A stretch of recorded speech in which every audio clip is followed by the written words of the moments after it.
Hi. Yeah, my name is Liv Marken, and I pre-pandemic worked on campus. Now I'm working at home, and my job is to help students get the writing help that they need for the various assignments that they're doing, or whether they're needing help with a cover letter or any kind of writing. It's free support that all students can access, and there are about 30 tutors who work on campus, all from different disciplines. And so my job is to coordinate those tutors so that you get the help you need. I wanted to ask you a few questions about your work and especially how the writing support in student learning services could be useful for music students, undergraduate music students. So a very common first year paper topic is a historical or musical analysis of a piece of music. I'm imagining, when they're searching for sources to write this paper, they're probably going to find books, journal articles. Grove Music Online has some great dictionary entries. And then, usually they need a music score and a recording because you want to listen to your piece as well. How do they go from having those research sources and then achieving success when they're writing the paper?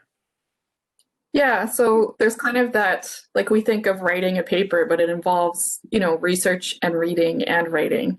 And so it's like a whole set of skills that can take some time in order to achieve a good result or to your best potential on your paper. So there's that kind of part of the research and writing process that's kind of in between, which would be the reading and the synthesizing of information in those sometimes kind of dense research articles. And then there's taking notes while you're doing that, or underlining or annotating, tracking information while you're doing that as well. So if you find good material, remembering to write down the page number or the passage or where it came from. And then there's the piece where you're integrating those into the right spots in your paper to bolster your analysis or give the reader the information they need to know how you're doing something. So I'd say where we see students having the most issues between that research and writing piece is with reading really dense texts and academic articles that weren't necessarily written for students. They were written for other scholars in the field.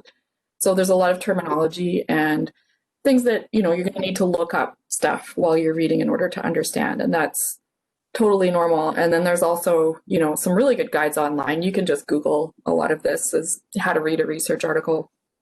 And one thing it took me a long time to learn when I was a student was that you don't have to read every little word as you go along, and you don't have to start from the top and move your way methodically to the end of the paper, but you can kind of hop around. So reading the abstract right away to determine how it's relevant, to catch kind of the main focus, skimming, reading the introductory material, a few paragraphs, and looking for where the author says, okay, beginning of the paper, they'll say, this is what all of these other people are saying about this, and here's what I say. And that's kind of where you get to that hotspot of the purpose and the main argument of the paper, and that really critical little point. If you can get good at finding that, that'll help a lot. And some sources you're not going to use very heavily, like they might just have a single quote here and there that you think is going to help. So just being strategic with your time and your reading, using resources. If you're struggling with certain passages, ask for help. We do have peer mentors who can help with reading skills. So that's something to look into. Sorry, those are other students who are trained to help their peers, basically? Yeah. And you know what, if you submit a paper for writing help or some early notes or having trouble getting started, the Writing Center tutors can help with that as well. They're not going to turn you away and say, oh, we only work on writing. They'll help with other things as appropriate. So they can help you with that as well. So there's that I think we often forget about that in-between process that can actually be quite overwhelming.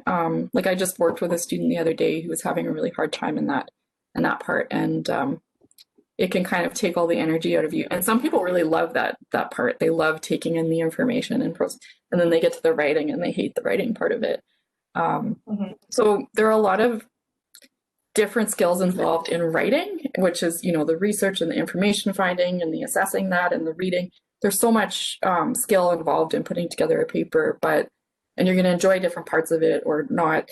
And you're going to have some more skill in some areas than other, but you just need to kind of be gentle with yourself and realize like you're learning this. Like sometimes it's the first time for some of you, and sometimes There's just things you need to learn. It doesn't mean you're a bad writer or a bad reader or anything like that.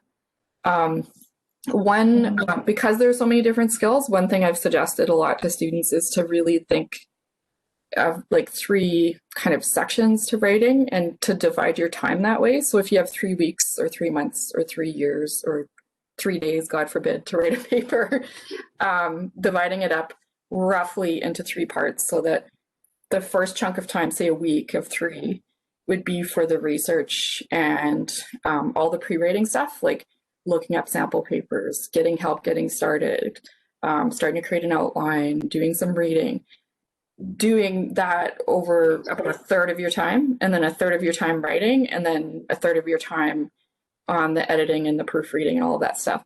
So it doesn't work really in a straight line like that. Like you're going to do some writing and then have to go back to the research and then go write and then do some editing and then have to rewrite. So you're kind of hopping around. But where we see students in crisis is that they've left all the editing and proofreading until like 2 hours before the deadline. And that, like, we'll talk about citation later, but that can be quite finicky at the end. And so you want to give yourself the leisure of like a nice stretch of time to get that done. So you're doing a bit every day, but you're not like strapping yourself to a chair and doing like an 8-hour run of some element of the writing process. So yeah. I'm sure we've all been there and it's not fun. Yeah. I have to admit, I was there a lot as an undergraduate student. Yeah. And it's tiring. Yeah, it's very stressful. Sorry, the thing that stands out to me from what you said is about, that idea that we get better at this over time. Like, I don't think anyone in their first year of university came in as, an amazing writer. We all get better. Yeah.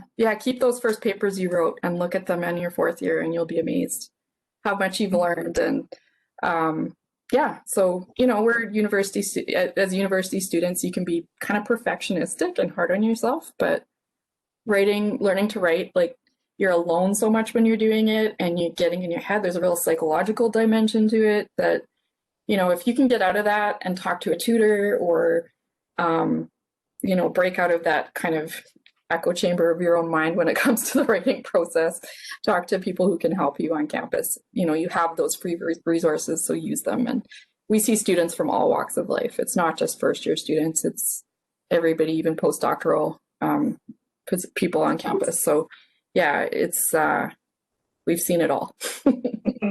What would you say, in your role, obviously you work with lots of students. What are some of the most common stumbling blocks that you encounter when students come in? So the big things are, we say this when we were face-to-face in the Writing Center, we would say this all the time, and it would be, have you read it out loud? Have you read your paper out loud? Reading it out loud or reading it to an audience if you feel brave enough, or recording it and listening to it back can really help to get you unjarred in terms of like clarity or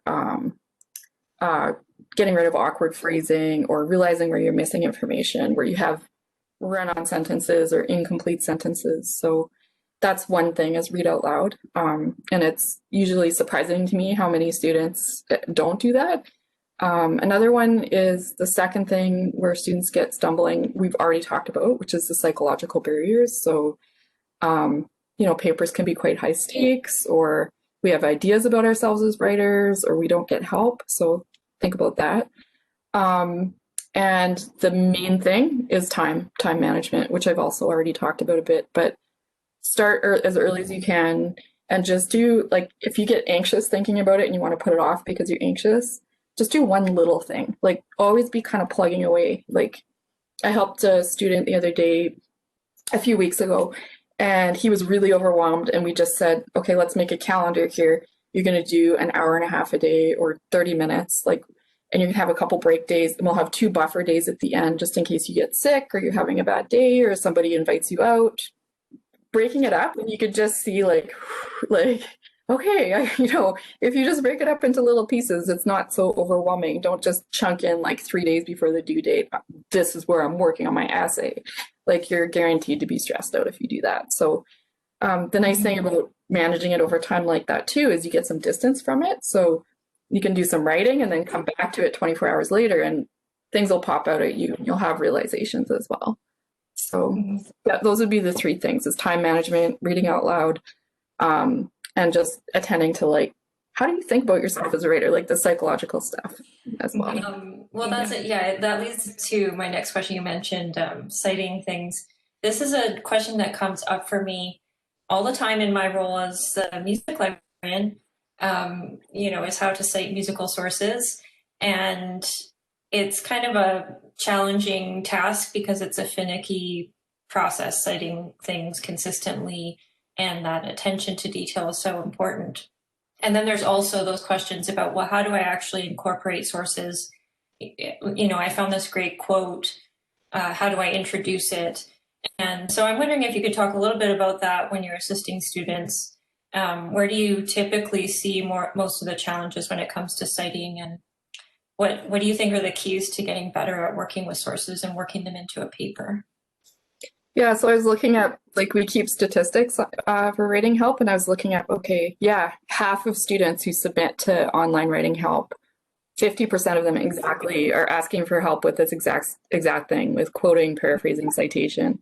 You guys are doing footnoting Chicago. That's my least favorite because I don't like footnoting, but everybody seems to have their favorite style. But any style, like once you get used to it, like the first time you're doing it, it is so tedious and so frustrating sometimes. But the more you write with that style, the more automatic you understand the rules and you can put it together pretty quickly. If you're as an undergraduate student in music or whatever your major ends up being, I'd say it's worth the investment of time at some point during your degree to learn to use citation management software, and the library offers workshops with that. But otherwise, I had one of my tutors tell me about this website the other day that's really good, and it is citefast.com, and I tried it out. You can paste in your you can choose Chicago style and then paste in the URL or basic information. It's kind of like BibMe, but it's maybe better than that. And then it says, okay, is this the information? And you have to make adjustments to the information to make sure it's done properly. And then it gives you the bibliography citation. So that's good for creating the bibliography, but you do have to double check that it's right. But it kind of takes a bit of the slog out of it. So something else that's helpful, looking up sample papers. OWL Purdue, Purdue, the OWL site. A lot of students are familiar with that. They have some good sample papers there, and they have some examples from of how to cite like a musical score within the body of the paper, like what that looks like. And Carolyn, you have some good resources for students as well. But yeah, looking at like what it looks like is really quite. We see light bulbs go on when we show students like this is what it looks like. Like it's one thing to follow a list of instructions for how to do it, and it's another look at what it actually looks like. Also get help because take time to attend to, like, you want to budget quite a bit of time for the citation. And it's important. It's not just a hoop you have to jump through. It really shows that it shows your reader that you're engaging in the scholarly conversation that's been happening on this topic, and you're doing it with respect, and it boosts your credibility. And honestly, like I teach university classes, and when my students hand in papers, the first thing I notice is the citation. That's the formatting is off or something like that. That's the first thing I notice. So it is your first impression, just like when you meet somebody. So attend to that. I don't want to make you scared or anything, but we have a lot of tutors who know Chicago style. So there are about 30 tutors, give or take, every year. And I always get a good bunch who know Chicago. So if you submit your paper online, they can check it over for you. They won't do it for you, like they'll give you instructions or they'll flag a few things, but they can definitely let you know if you're going in the right direction or making like the same error type repeated over and over. So that's a really good resource as well. Can you talk a little bit more about the resources you have in SLS there, and how they work? Like if someone wanted to meet with a tutor, they wanted to get some help with their paper, how long does it take to set up an appointment, and what does that look like? Yeah, so it's quite straightforward. Go to the library website, click on Get Help, and you'll see writing help and all the information you need to know about how to submit your paper, how to book an appointment with a tutor is listed right there. One thing you can do ahead of time is ask me whether or not there's a specific tutor that you should request. But most of the time, like 99% of the time, I'm the one assigning it. So if I get a music paper come in, it's Chicago, they want help with this particular area, I'll be like, oh, McKelvey can do that, or Crystal can do that. The tutors who are just right for the job, I'll do that kind of matchmaking. And if you go and book an appointment online, read the tutor bios, because some of them are more science oriented, some of them are more humanities and fine arts oriented. That's really fantastic. I think a lot of students don't realize that these resources are right on campus and it's free, right? Yeah. So, you know, this as a student, they have access to these services. And I was looking at the website earlier and I saw you have some workshops as well. Yeah, and there are workshop recordings. So we do have a workshop recording done by one of our tutors on Chicago style. And she will be giving that workshop again next term live. So if you want to go to that version. So, okay, great. But yeah, there's lots of other workshops as well, not just citation. And we always record the workshops and provide those online. Thank you so much, Liv, for taking the time to chat with me.